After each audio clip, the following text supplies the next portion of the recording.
Staffing can be a brutal hamster wheel. You ever been here? You work super hard to find someone, then you struggle to communicate your vision. By the time you finally get the person trained, they leave for a better opportunity. Today on Run a Profitable Gym, we're going to solve these problems with a staff ascension model that starts right at hiring with specific emphasis on growth and development. I'm Mike Warkentin. This is Run a Profitable Gym. Please hit subscribe wherever you are watching or listening. With me today, Joleen Bingham. She's a gym owner, entrepreneur, super mom. She's a leader of our Tinker program for upper level gym owners. She's got an amazing model that's going to help you retain staff longer by creating careers for them, and she's going to share it with you today. Joleen, welcome to the show. Thank you. Thank you for that amazing intro too. I am always amazed at all the balls that you have in the air and none of them ever drop. So it's always fun to chat with you. And I know that you've got a detailed list to take listeners through, which is super important because I've struggled with this. I'm going to ask you this right off the top. Have you had staff struggles like the rest of us, or are you just like a staffing wizard right off the bat? Oh man, I wish I was a staffing wizard right off the bat. Every mistake in the book, I have probably made it. And if you guys haven't made it yet, I can tell you about it because I've done it. Okay, so that's good to know. Yes. Yeah. So is that what led you to develop this model? Like, did you just hit these mistakes over and over again and say, oh, wow, I need to figure this out? Or how did you come across this thing and set it up? I was tired of fixing things, basically. So it came down to making mistakes over and over again and needing something to save me time and make sure that I had a better staff and could provide for them better. Because it's such a brutal process, right? Like I said in the intro there, you get these people and you invest all this time and energy, and then you just can't give them a career. So they leave and you're just back to square one. And it's like you never get to put the right people in the right places at the right times. It's always just like round pegs, square holes, and everything's falling apart. That's how I felt at my gym. And I'm sure if you said you've made every mistake, you're probably in the same boat. Give me a quick summary here. Like, how has this model solved your problems? When you put this thing in place, what happened at your gym? Okay. Well, let me go back and tell you some of the mistakes so that you can understand exactly why I had to fix it. Just like you said, the staff turnover, right? Staff turnover because we couldn't find a good or provide a good career for them. We couldn't show them that it could be more than part-time. It could be full-time, and not just full-time, but they could make a really good living doing it. But in addition to that, our staff weren't bought in, right? So it was one of those things where, have you ever felt like you're hitting your head against a wall because you want people to do something, you want them to see the vision, and they just aren't getting it? That was a big one for us. I got really tired of repeating myself and feeling like I was a broken record. And also, we had the staff leave to open their own gyms because they thought it would be easier, all of those things. So those were the mistakes. Those were the reasons. And those are what this has solved, right? So we can provide a career. We have had staff stay with us longer. So we were turning over staff every couple months, and that's hard. That's hard to train them. We've had staff who, since we implemented this, have been with us the entire time. Staff making upwards of 100,000, probably going to hit over 100,000 again this year. Six for figures. Some of my staff.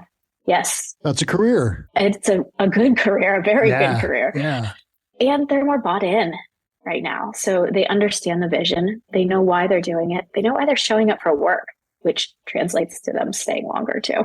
And you've had staff leave to open their own gyms, you said. That must be just the worst. It's very frustrating because it's happened in two instances, and everybody who's gone through it has the same feelings. Usually it's done behind your back, right? And usually you have to then fire them. Surprise. And deal with all the fallout, right? Deal with all the fallout of that. So yes. And it's the worst because what you've done is you've put all the stuff in place. This person then kind of leaves, takes the best of what you've done, but says the rest of it wasn't good enough and starts up fresh with some borrowed version, stolen version of what you've done. And it's usually a disaster over there too. But the whole thing is like, it's so stressful for you. And even if you're just losing people and they're not opening their own gyms, you're investing so much time. Like hiring is such a long process, right? Because you got to post the ads and interview and all this other stuff. Then you got to train and onboard. Then you got to do reviews. And then they leave after 6 months and you've just wasted all this time. So gym owners, if you are out there and you've gone through this, you are not alone. I have gone through this. Joleen has gone through this. Almost every business owner has gone through this, but you can fix it by putting some very concise models in place and really laying out the path to a career, because careers don't just happen. You have to create them. And that's your job as the CEO and gym owner. You're not a trainer anymore. You are the CEO, and you're creating careers and helping staff members thrive so they build your business, allowing you to focus on the things that really drive your business. So Joleen, let's jump into it. I'm going to share some screens while we talk about it, but let's walk us through this model. And guys, you're getting a sneak peek into Two Brains curriculum for clients. You're not going to see all of it, but you are going to see some very very interesting things that are going to get you started so that you can make careers at your gym. Joleen, walk us through and let's see how this works at ground level at your gym. We always start with hiring. And as Mike just recently said, hiring is hard, right? For any of you guys who are gym owners who are in the process, hiring is time consuming. It's hard. It is stressful because you're not just finding somebody who is just going to take clients or coach classes. You're finding somebody who's going to represent your business and is the face of your business in the community. And that can go very well, or that can go very wrong, depending on how the hiring. So hiring is really developing the right team to run and grow your business at the end of the day. You're not just getting somebody who's place filler in the class. You want somebody who's a good fit. You want somebody who has the right qualifications, and you want somebody who is actually passionate about working with people. And a lot of times, if you're just hiring quickly, you're going to find somebody who just wants a job, right? Well, that's not what you want. You don't want somebody who just wants a job. So we found that somebody who was consistent and somebody who is passionate is going to be there longer, right? So having a consistent process is really important here, because then you're not stuck scrambling every single time. And when I mean having a consistent hiring process, do you have the SOP in place for, hey, I need a nighttime coach. This is the process that I'm going to do every single time. This is where I'm going to look every single time. This is where I'm going to post. This is the email. This is the social media post. And so what that might look like is, do you send an email out? Do you look internally? What order do you do this in, right? And having that really set structure of it. So I'll give you my example hiring structure so that everybody can kind of look at this. Keep in mind, I'm a personal training studio. My 3 fitness businesses are all personal training or kind of semi-private personal training. So it's not a large group model. So it might be a little different. If and when I was in the past a large group model, I started internally. If you're a personal training studio, probably not the first place you want to look. Then I looked locally. I used my email list. I used current trainers and I asked them, hey, do you have somebody or a friend who's training in another gym who's not making enough money, who doesn't like the environment they're in, who wants help growing their career? Then we posted on social media. Then we developed partnerships with local colleges. Now we have a partnership with a local university in their personal training and exercise science program that we work with them. And they're amazing kids. One now works full time for us. And the last place I go is paid job postings, right? So Indeed, LinkedIn, those are different parts. But if I didn't have that listed out and I didn't have that system and structure, can you imagine every time I needed somebody quickly or somebody left, where I'd be scrambling? So that's the first part of my staff ascension model, is making sure I've got that structure laid out for it. Everything you laid out is going to save tons of time, because gym owners, you're going to lose staff from time to time. And if you have this list and know exactly, like Joleen laid out 5 things before paid ads, if you have that list and you just run through it every time, first of all, it's going to save you tons of time when you need it. Second of all, you're going to start building a network where that local college, I think Chris Cooper's written about this as well, that connection to a local college and say an ex-phys department, hey, who's your best student and does that person need a job, could result in the easiest hiring of all time. And it might be a great one. So make that list, write it out, and then keep building that network. Keep her going, Joleen. This is a great start already. Okay. All right. So real quick, though, I want to mention mistakes that often happen in this, because I think that's really important for people, is the mistakes. Hiring too fast. That's going to be your number one mistake in this process. And hiring too fast, because then you're not going to be able to evaluate if they're a good fit for the clientele in your gym. So when you saw that model that Mike just had shared the screen, in the hiring process, that recruitment is just part of it. You have an interview. There we go. Perfect. You have the interview part of it, and you also have the formal offer. That interview part is just as important in the hiring process. And that's where I said the mistake of hiring too fast comes into play. It's not just, hey, nice to meet you. Here's some questions. Let's get you started on the floor. It's, all right, let's have a conversation. Let's see if this is even a good fit for you. Let's bring you in and have an in-person meeting with you. Then maybe it moves into some kind of shadowing, or if for me in the personal training, it is having them train some of our current clients under the direction. For you, if it's a group class, maybe it's having them, if they have experience already, train in your group classes to see that fit. So if you skip any of those steps, you really risk bringing someone in who is not a good fit. And so that's why that part of it also has to be part of your hiring process too. Let me ask you this, and listeners, if you are on the podcast and want to take a look at this, head over to YouTube and you'll be able to see exactly what we're talking about. But you talked about not rushing and going through these steps. So do you hire in advance of need, or do you look? Because sometimes it's so tempting when you're just desperate, you just grab you and put them in the class. Do you kind of look, are you always looking for new staff? Yes, always looking for new staff currently. Yep, I didn't used to do that. And then it was, oh no, we don't have anybody to take any new clients. Are you breathing? Do you know what a squat is? You're in. Right. Can you pick the weight up? No, we're always hiring. We have gotten really good at networking and making connections and building relationships, and knowing that we might not have a position for you right now, but we have this relationship with you in the future. And the cool part about that is that the model that we're talking about of creating careers, you might find a great person and then you can create the stuff that then allows them to build a career that helps your business grow. We're going to brush up on that in the concept of entrepreneurialism, probably in the development section and growth retention and so forth. But that's an interesting one, because if you find a great person, you might want to hire them and figure out what they can do to help you grow your business. All right, keep her going, Joleen. Yep. And I'm just going to say I've done that before. Yeah, I have some amazing staff because I've done that. Mm-hmm. All right. So once you have a great person in place, you are set that they are a fit for your gym. They are going to be perfect for your clients, group or PT. Then you've got to move into onboarding. And so this is an area that I was really terrible at. I was really, really bad at this, and I'm not afraid to admit it. Right. So I hired somebody and I was like, okay, here you go. Here's your class. Right. Like when I first bought a gym. Go do it. Yeah. Oh, I forgot to give keys before too. So. Yes. Right. Like I said, I made all the mistakes. But in the onboarding process, we've actually created a checklist for the onboarding, right? These are the SOPs they need. This is the paperwork they need to have done. This is the key is actually on the checklist now because of that one time. These are the values of our business they need to be able to implement. This is the vision. This is how it's been clearly communicated to them. This is cancellation, like all of the different processes they need to know as part of onboarding. And that's just kind of from the administrative side. In the onboarding, whether you're group fitness or you're semi-private or you're one-on-one training, you should have an onboarding that has an internship structure of some kind. If you're hiring somebody with 20 years of experience, it may be shorter, right? You may not need a 3-month internship with them, but you still need to show them your vision of your business. You need to have expectations. Checklist, right? And I love that you said that, because everything that you've laid out, again, you can repeat this every single time with that checklist. So that's great. Yeah. And in this process, you have to also set up their future growth and development. So things like their weekly meetings with you. Well, maybe they're not weekly later on down the road. Their career roadmap, which is basically the process of you showing them how they can grow and develop in your business, how they make more money, the trainings that they need. And then the last part of onboarding that I think gets missed sometimes is an actual clear transition out into, all right, we think you know not everything, but we think you are ready to move into a full-time employee or ready to move into less structured development with us.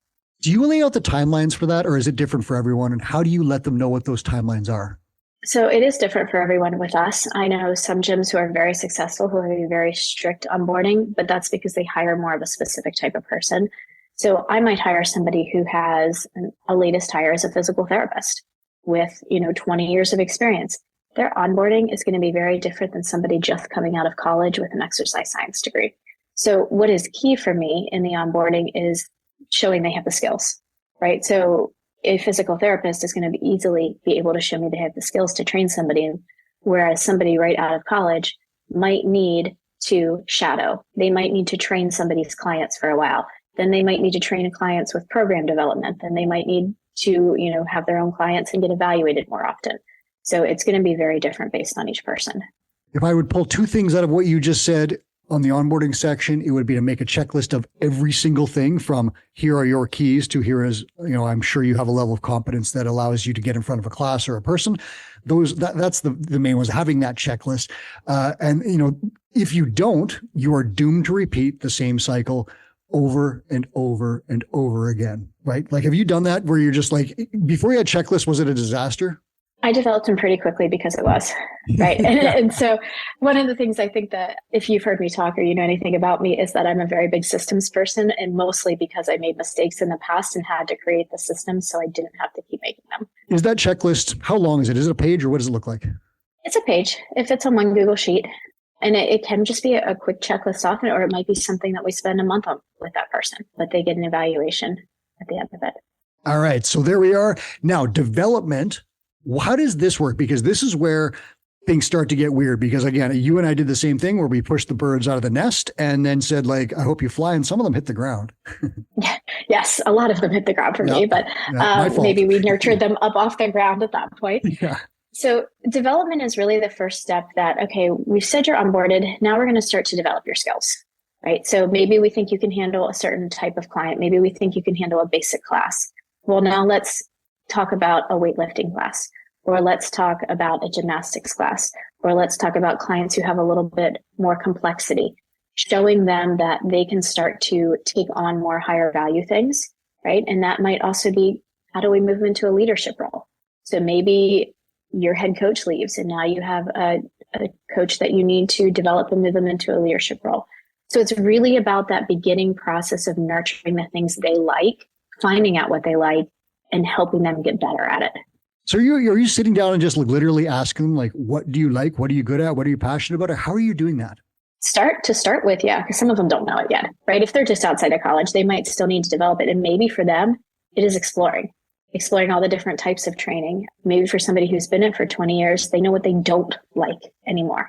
And so we can help keep that away, and maybe they need to explore other areas. But it all begins with conversations. So you're chatting with your coaches regularly, find out who they are, what drives them, what they're good at, what they want to do, what they're capable of doing. What else happens in that development stage? Like, are you giving them like ongoing training? Are you saying like, hey, take this course? Or is it just, this is just the early stages? So it is the early stages, but we're beginning to develop their professional development plan. Okay. Right. So we're creating their pathway forward here. It might not be fully developed because they're still learning, but it is, okay, in a year, this is where we would like you to be, right? Or these are your opportunities.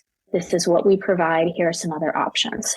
And here some of the things that you're talking about, they're revenue generating things, right? So when you're starting to say things like, even at this early stage, I've heard you say, hey, specialty programs or different opportunities, that's places where coaches can see, hey, I can make more money. And the gym is going to benefit from that revenue as well. So you're already looking for that at this point, correct? Yeah. So this is really where they start to learn that entrepreneurialism. I actually said the word right today. It's so hard. That's the one that crushes me every time. I know. Yeah. So this is where we start to develop that, because if we don't start talking about it now and showing it, they're never going to do it because it doesn't come naturally to most people. Entrepreneurs are kind of a rare breed. You can kind of groom the right people, but they don't just naturally appear. And if they did, they're probably opened a competing gyms 8 years ago, as opposed to just finding them. You find a college student with an ex-phys degree, not an entrepreneur, but can be coached to think like one under your mentorship. And that's the whole key. Again, as a CEO, you're a mentor. You can't just be like, build this program. Many of us in the gym industry, I'm guilty of this. We thought, okay, we have this idea. You could crush a weightlifting program. Dude, go do that. And it just comes back. They have one sign up and it was horrible and you lost money on it because you paid the coach in advance and all this other crap. I've done that. But on the other hand, if you say, hey, 10 of our clients in goal review sessions said they're competing in an upcoming 5K race. Let's put together a Couch to 5K plan. We're going to teach all these people how to prepare for the race. It's going to have high touch coaching. We're going to meet with them, training plan, nutritional strategies, pre-race strategies, and we're going to get 5 or 10 of their friends by asking them, who else are you running with? We're going to put that together. We're going to charge this much money. And you see where I'm going with this. If you lay that plan out and put all these entrepreneurial pieces in place that you as the CEO can see, you put that in place, give it to the person, that person can probably run with that plan and learn from it, as opposed to saying, go coach weightlifting, find client, right? It doesn't work like that. Take us further now, right? Yeah, it doesn't at all. And just something that I have found really helpful with that is to train the staff is I do it the first time and they watch me do it. Lay deep tracks. Chris has said that. Yes. Yep. Then I do it together with them. And then the third one, they do on their own under guidance. So it really helps if you are truly set on developing these people for long term to do it that way. And that's three different rounds of specialty programs. So that's a pretty long time period of working with them. I think that's what people forget. And it seems like a huge investment. But if you keep that person and that person is making $100,000 and is satisfied at your gym and loves it, you don't have to do this all the time, right? That's the client retention or the employee retention that we're getting into. This stuff all helps keep people long term. Take us further along the path. All right. Growth and retention. So this is where they become leaders. Really. So this is where you retain them. This is where you keep them long term. And if you stop developing them, this is where you're going to lose them too. So this is where a lot of mistakes can get made because they get bored, right? They feel like they've hit a ceiling They can't go any further. They don't feel appreciated. So you really have to, in this stage, dial in that professional development plan, but you also have to really recognize them as individuals. And I know I've mentioned this in different places before, but the 5 languages appreciation in the workplace have been key for me in keeping people, because I'm recognizing that this person likes to be recognized by a monetary reward. Okay, that's fine. That's a bonus. This person likes to be recognized by time. Well, then I need to work out with them or give them more weekly meetings. This person likes to be recognized by words of affirmation. I'm not sure that's exactly what it's called in the languages, but then I need to tell them they're doing a good job more often. And so in this stage, and that's why that retention part of it is there, it's not just about training them to be better leaders. It's also about making better people in that regards and I want to treat everybody as people, but showing them that appreciation. I'm going to highlight one thing before you go further. Gym owners, this is right here in this section. This is where the $20 an hour or $25 an hour per class coach loses interest, because I've hit the ceiling of I make $25 per class. That's all I shall ever be. And there's only so many classes. And now I'm coaching 40 classes a week and I'm making this much money and I can never see a path further. That's where clients or customers, that's where employees pull the ripcord and exit the fitness industry to apply to be firefighters and real estate agents because they can't see a future forward. So, Joleen, what kind of stuff do you put in here to create that so that they see that future? Yeah, the career roadmaps, right? I think that we don't use them enough, right? We don't check in with our staff enough because we feel like they're trained, they're doing everything they need to do, and that we just go, all right, we're good. You know what you're doing. And they hit that point that, like you said, and I see you have the career roadmap. Yeah, I'm just showing off the section here. And again, if you're on a podcast, check over on YouTube. We have a whole section that has staff evaluations. We've got Coop talking about career roadmaps, talking about at least twice a year meeting with them. There are whole staff opportunities masterclass. The whole idea here is that you are showing people that this is not a $25 an hour class thing for the rest of their lives. There is a career that goes forward from this. And that's not something that's obvious in the fitness industry. And it's cost us a ton of great people who are now in other industries. So this stuff, again, this is inside the 2 Brain modules that are for clients only, but I'm giving you a sneak peek just so you can see how deep this stuff goes. There's tons of stuff in here. Back to the template. Let's go further. Okay. So moving into exit. Right? Our staff leave us for many reasons, right? They do. Whether they find another job, whether they stay home with kids because they've had kids, whether they move, doesn't matter what the reason is. Almost everybody will leave us at some point.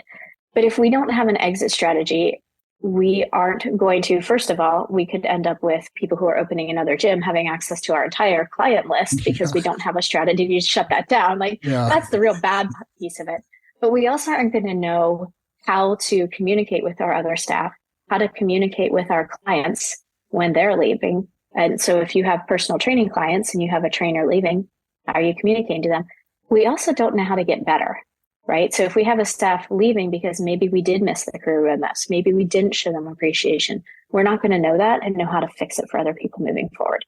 So it can be simple as, well, how do we implement their last paycheck and how do we get that to them, to all the way up to an exit interview or really kind of dialing in depth why they're leaving. There's a lot of mechanical stuff that happens when a staff member leaves. You got to get their keys back, which almost never happens. So everyone has keys to your building. Like that's the checklist again.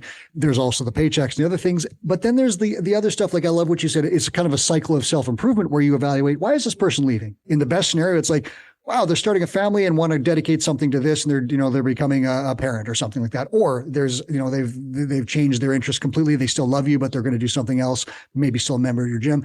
Then there's the other side of it where it's like the war on the way out. Those aren't awesome. They happen from time to time, but the cycle of improvement in each case is that if you go through this checklist, you can then make the process better so that you can prevent bad stuff the next time and retain people longer.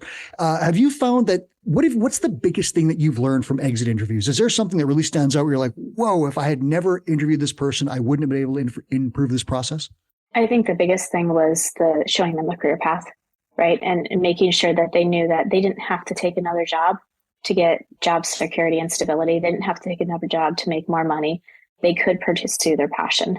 And the other biggest part of that is making sure we updated that checklist too. Did you have people in the early days when you did these exit interviews just say like, I just can't see a future here? Like, was that something that came up? Yeah, it was. And it was more so because for whatever reason, we hire a lot of females. We have a fairly female heavy employee, and they couldn't just not see a future for them, but for their family down the road. So it was showing them, okay, what does it look like when you do have kids? What does it look like when you want to come back, but only part-time? And really kind of exploring all of those. And that goes back to getting to know your staff. And so many gyms have had this happen, and so many good people have left fitness because they just couldn't see it. And Chris, Chris has talked about this so many times now. So many great people are just not in the fitness industry, even though they were great coaches getting great results for clients, but they got capped at whatever the rate was, or whatever the classes or the hours or whatever it was, and they're gone. And that's just a tragedy because they're no longer helping people get fit. So that's the model. Is there anything else that we need to highlight from there before we go on and talk a little bit further about some other stuff? No, I think that sums it up really well. Okay. So that is, and again, I just showed you the main PDF that shows you the stages that we go through. Everything in there has tons of resources. We've got downloadable PDFs, templates. We've got modules where Chris and Joleen are talking about things. We have all sorts of resources that help touring gym owners put this stuff in place piece by piece. But that will, at least if you're not a client yet, that'll give you an idea of what we're doing with that stuff and how you can get started. So talk to me about what has happened at your business? And you touched on this on the intro, but what's happened since you put this in place and have dialed it in cyclically so it's now excellent? How has your business changed? Number one, and probably the most important is that, and I don't want to jinx it by saying this. Knock wood. I'm actually sitting at a wood desk, so we'll do that. Turnover has significantly decreased, right? And that is huge when you're trying to build a business, because you don't have to start over every single time. We can give them an actual career, right? Most of our staff, the majority of our staff is full-time. So we can provide them benefits. We can give them a career. We can give them that stability that we couldn't do before. Now, keep in mind, we're always going to have people who it is a stepping stone. They're younger. They want to move up to roles that we can't provide in our business, right? But we have been able to keep them much longer, which also translates into client retention because the trainers aren't leaving as often. And that is such a huge one, right? Because you obviously want your clients to build relationships with you as the owner and the brand, but they have relationships with their coaches. And if you have great coaches who stay long-term, they're going to stay longer. And I talked to Carl Solberg out at CrossFit Metis. He was saying that, and this is really cool, and this is the partner show to this episode with Joleen. He was saying that clients who stay longer spend more. So your business, like the clients get better results. They see more value. They know about more of your services. They want to move faster. They love you. They spend more. So it's good for the client, obviously, because they get faster results. Good for the coach because the coach gets paid more. And it's excellent for the business because you're paying the coach a percentage of new revenue. So you get to keep some as the owner, right? So this whole thing is like, he called it the triple win, I think, or something like that.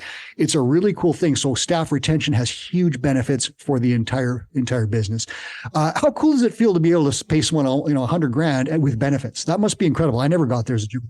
Yeah, it's fantastic. It's scary, right? Like whenever you hit these new levels, it's scary because you're responsible for somebody's career and livelihood. But it's it also real now. It's real.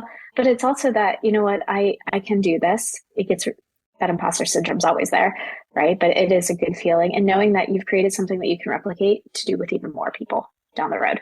Yeah. And it's cool. I've talked to some upper level gym owners on the show often when we do the leaderboard shows and talk to them. And one of the things that I found really cool is when we talk often about like revenue and profit and some of the people in our top 10, they'll come on here and say, oh, what's really cool is I've been able to pay 3 staff members full-time $70,000 a year and they have careers now. And they're proud of that because like you, they're actually building something that's really important. And that's like my family is supported through this business and this career that I love. And it's just incredible. And I'm going to ask you this.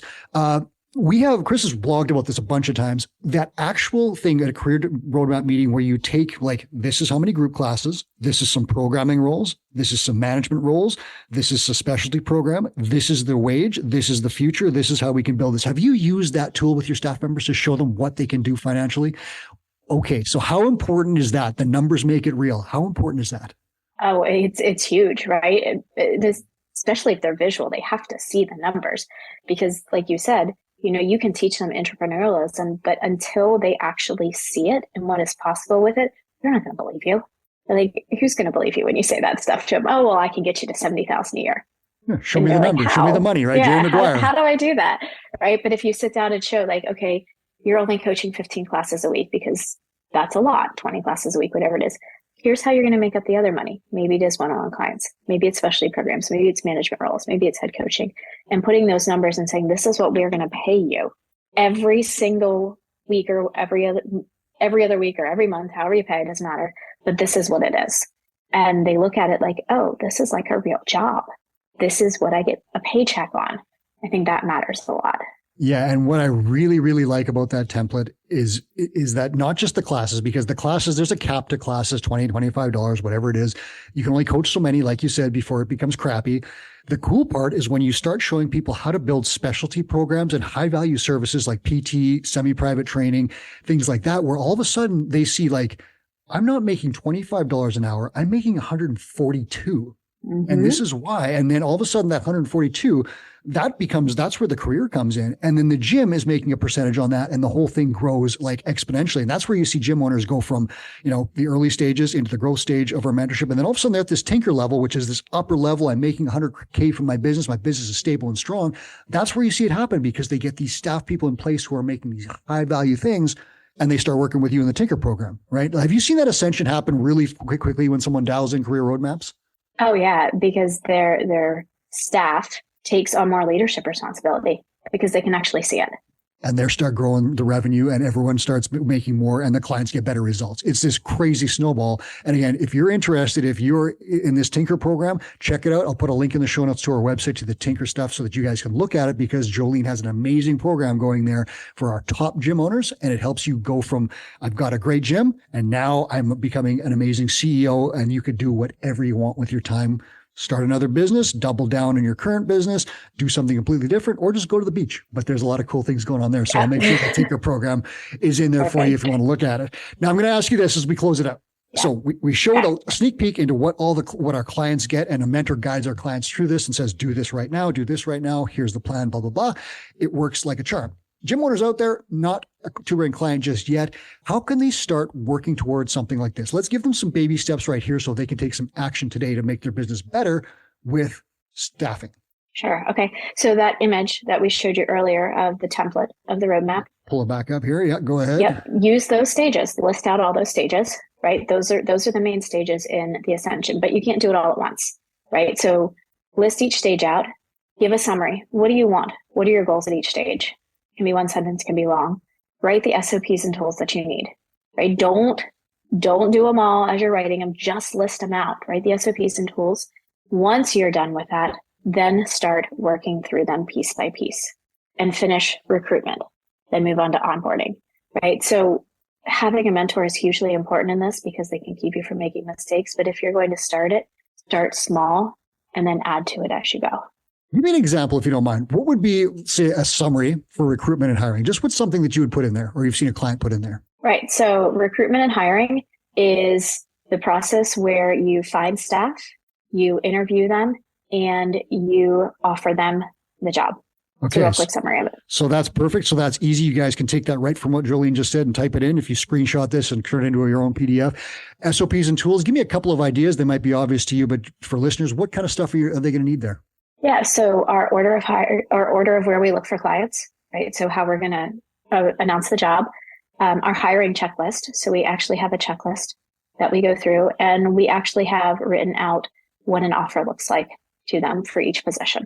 There you go. Those three things right there. And then touch points recognition. What's something that someone might put in there?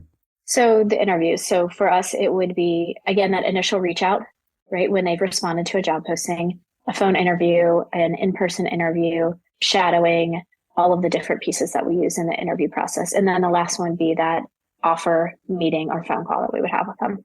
Nice. So listeners, again, and if you're listening, this is on YouTube, you can check it out. But we've just given you 20% of the work has just been done for you by Joleen. So you could just copy literally what she said and fill that in, or tweak it for your special business. That totally works too. And then if you go through the next 4 sections here, onboarding, development, growth, retention, and exit, you can fill in a summary, SOP tools, touch points, and recognition points.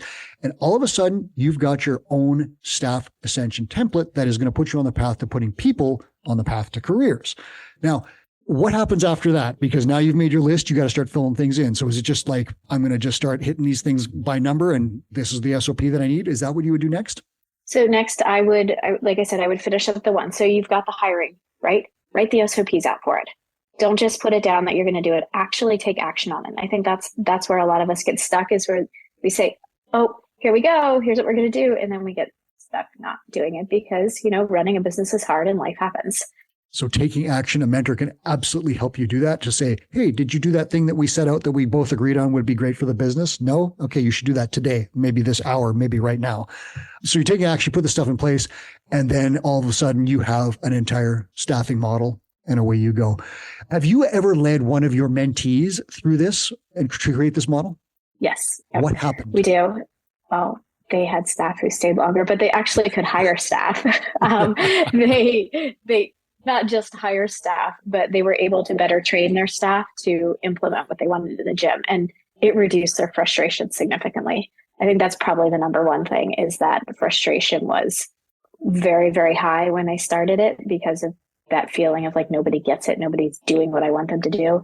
And then they implemented this. And it's not easy to implement with current staff, right? Like it's not something you just plug and play. You actually have to put this model into place with staff meetings and staff conversations and having different things with it. And that's where your mentor guides you along the way with that. Yeah. But it really reduces the frustration. If you've got an 8-year warhorse who always coaches the 3 p.m. class, that person may not buy into this program immediately. That's okay. You can start this with new people, bring them in according to this plan. And then as this model becomes a living thing, right? Where every time you learn something, you make adjustments. And then after a few times, you've got a beautiful thing and you're just making small tweaks. But this thing is the basis, long-term career-driven staff development.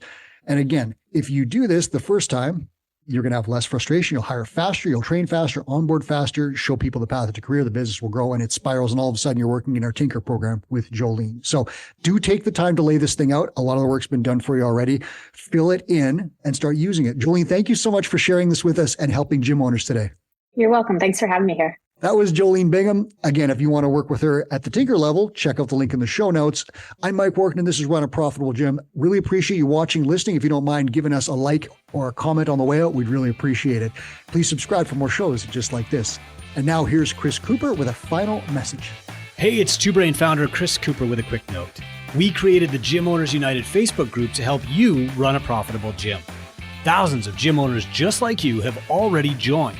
In the group, we share sound advice about the business of fitness every day. I answer questions, I run free webinars, and I give away all kinds of great resources to help you grow your gym. I'd love to have you in that group. It's Gym Owners United on Facebook or go to gymownersunited.com to join. Do it today.